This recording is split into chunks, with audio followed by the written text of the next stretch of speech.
ನಮಸ್ತೆ ಸ್ನೇಹಿತರೆ, KLN trending ಅಪ್ಡೇಟ್ಸ್ಗೆ ಸ್ವಾಗತ.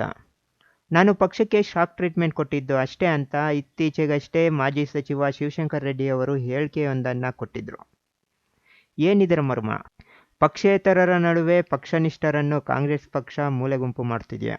ಈ ಎಲ್ಲ ಮಾಹಿತಿಯನ್ನು ನಿಮ್ಮ ಮುಂದೆ ಇಡ್ತಾ ಇದ್ದೀನಿ. ಅದಕ್ಕೂ ಮುನ್ನ ನಮ್ಮ ಚಾನಲನ್ನು ಇನ್ನೂ ಸಬ್ಸ್ಕ್ರೈಬ್ ಆಗಿಲ್ಲ ಅಂದರೆ ಈಗಲೇ ಸಬ್ಸ್ಕ್ರೈಬ್ ಆಗಿ ಬೆಲ್ ಐಕಾನ್ ಮೇಲೆ ಕ್ಲಿಕ್ ಮಾಡಿ. ಗೆಳೆಯರೇ, ಚಿಕ್ಕಬಳ್ಳಾಪುರ ಲೋಕಸಭಾ ಕ್ಷೇತ್ರದ ಕಾಂಗ್ರೆಸ್ ಟಿಕೆಟ್ ಆಕಾಂಕ್ಷಿಗಳಲ್ಲಿ ಗೌರಿಬಿದನೂರು ಕ್ಷೇತ್ರದ ಮಾಜಿ ಸಚಿವ NH ಶಿವಶಂಕರ್ ರೆಡ್ಡಿ ಒಬ್ಬರು.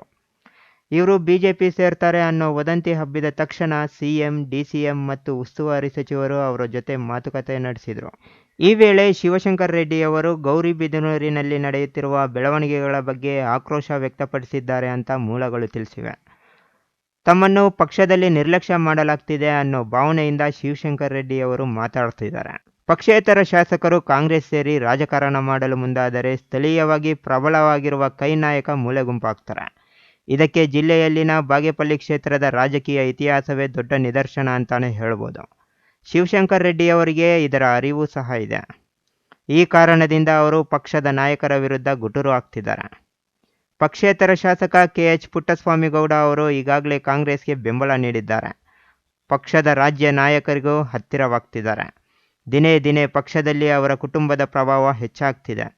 ಈ ಎಲ್ಲವನ್ನು ಅರಿತಿರೋ ಶಿವಶಂಕರ್ ರೆಡ್ಡಿಯವರು ಇನ್ನು ಸುಮ್ಮನೆ ಇದ್ದರೆ ತಮ್ಮ ಅಸ್ತಿತ್ವಕ್ಕೆ ಪೆಟ್ಟು ಬೀಳುತ್ತೆ ಅನ್ನೋದು ಖಚಿತವಾಗಿದೆ. 2013ರ ವಿಧಾನಸಭಾ ಚುನಾವಣೆಯಲ್ಲಿ ಬಾಗೇಪಲ್ಲಿ ಪಕ್ಷೇತರ ಶಾಸಕರಾಗಿ ಗೆದ್ದ ಸುಬ್ಬಾರೆಡ್ಡಿ ನಂತರ ಕಾಂಗ್ರೆಸ್ ಸೇರಿದ್ರು.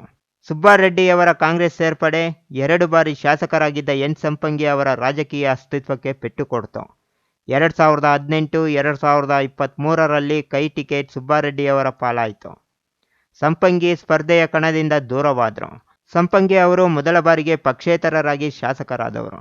ಗೌರಿಬಿದನೂರು ಪಕ್ಕದ ಬಾಗೇಪಲ್ಲಿ ವಿಧಾನಸಭಾ ಕ್ಷೇತ್ರದಲ್ಲಿ ಪಕ್ಷೇತರ ಶಾಸಕ ಕೈ ಹಿಡಿದ ಕಾರಣ ಕಾಂಗ್ರೆಸ್ ನಾಯಕರು ನೇಪಥ್ಯಕ್ಕೆ ಸರಿದ ನಿದರ್ಶನ ಇದೆ. ಇಂತಹ ಬೆಳವಣಿಗೆ ಗೌರಿಬಿದನೂರಿನಲ್ಲೂ ಮರುಕಳಿಸುತ್ತೆ ಅನ್ನೋ ಮಾತುಗಳು ಕೇಳಿಬರ್ತಿವೆ.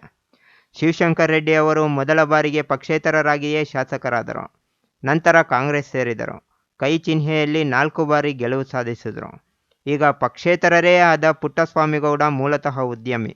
ಬಾಗೇಪಲ್ಲಿ ಮತ್ತು ಗೌರಿಬಿದನೂರಿನಲ್ಲಿ ಪಕ್ಷೇತರ ಶಾಸಕರ ಗೆಲುವು ಮತ್ತು ಅವರು ಕಾಂಗ್ರೆಸ್ಗೆ ಬೆಂಬಲ ನೀಡ್ತಿದ್ದಂತೆ ಕೈ ಹಿರಿಯ ನಾಯಕರು ಮೂಲೆಗುಂಪಾಗೋ ವಿಚಾರದಲ್ಲಿ ಎರಡೂ ಕ್ಷೇತ್ರಗಳ ನಡುವೆ ಸಾಮ್ಯತೆ ಇದೆ.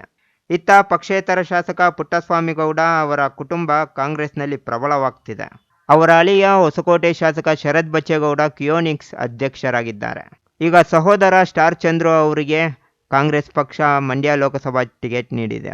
ಇಂತಹ ಹೊತ್ತಿನಲ್ಲಿ, ಅದರಲ್ಲೂ ಲೋಕಸಭಾ ಚುನಾವಣೆ ಸಮಯದಲ್ಲಿ ಶಿವಶಂಕರ್ ರೆಡ್ಡಿಯವರು ತಮ್ಮ ರಾಜಕೀಯ ದಾಟವನ್ನ ಪ್ರದರ್ಶನ ಮಾಡಲೇಬೇಕಾದ ಪರಿಸ್ಥಿತಿ ಎದುರಾಗಿದೆ. ಲೋಕಸಭಾ ಟಿಕೆಟ್ ವಿಚಾರವಾಗಿ ಇತ್ತೀಚೆಗಷ್ಟೇ ಶಿವಶಂಕರ್ ರೆಡ್ಡಿಯವರು ದೆಹಲಿಯಲ್ಲಿ ವರಿಷ್ಠರನ್ನು ಸಹ ಭೇಟಿ ಮಾಡಿ ಚರ್ಚೆ ಮಾಡಿದ್ದಾರೆ. ಕಾಂಗ್ರೆಸ್ ಅಧ್ಯಕ್ಷ ಮಲ್ಲಿಕಾರ್ಜುನ ಖರ್ಗೆ, ಪ್ರಧಾನ ಕಾರ್ಯದರ್ಶಿ KC ವೇಣುಗೋಪಾಲ್, DK ಶಿವಕುಮಾರ್ ಮತ್ತಿತರರನ್ನ ಭೇಟಿ ಮಾಡಿದ್ದಾರೆ. ಚಿಕ್ಕಬಳ್ಳಾಪುರ ಲೋಕಸಭಾ ಕ್ಷೇತ್ರಕ್ಕೆ ಪ್ರಬಲ ಅಭ್ಯರ್ಥಿಯನ್ನ ಕಣಕ್ಕೆ ಇಳಿಸಬೇಕಾಗಿದೆ. ಇಲ್ಲದಿದ್ರೆ ಕಳೆದ ಬಾರಿಯ ರೀತಿಯಲ್ಲಿಯೇ ಒಕ್ಕಲಿಗರ ಮತ ಧ್ರುವೀಕರಣ ಆಗೋ ಸಾಧ್ಯತೆ ಇದೆ.